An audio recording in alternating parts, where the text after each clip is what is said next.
Good morning ulit again sa inyong lahat. Isang Toyota Vios na naman. Ang nadaya gusto, ignition coil. Yan o, ganito, ignition coil. Kapalit tayo isa. Wala na, ayaw na gumana. Wala nang contact. Yan, isang Toyota Vios.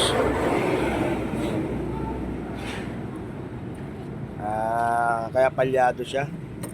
Kaya sama sa inyo mga nanonood, kung dagdag naman yan, pagiging palyado ang sakyan nyo, unang-una titingnan yung spark plug. Tapos ngayon, kung may ignition coil na, tingnan nyo yung ignition coil. Tatanggalin ng tornilyo, isa-isa nyo aangat. Pag ang tunog niya ay wala, ibig sabihin sira yung ignition coil. Pero pag tumutunog, buo. Yan, apat yan, titingnan isa-isa. Kaya angat ng konti, tutunog siya. Pag hindi tumunog, ibig sabihin sira yung coil.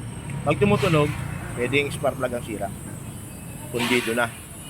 Ito, na-diagnose ko, ignition coil ang sira.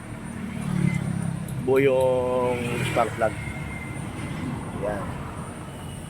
Dagdag kaalaman po yan sa inyo na may mga sakyan. Kaya panoorin nyo ang reels ko sa YouTube channel. Dagdag kaalaman po yan. Yan ang sinasabi na huwag mag-trying error. Titingnan isa-isa. Iangat.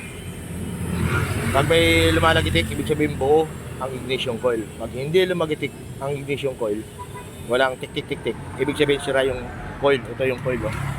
Sira yan. Pero pag tumutunog, pwede yung lahat tumutunog yan. Di ibig sabihin spark plug. Ayan ha, dagdag kaalaman po yan sa inyo. Salamat!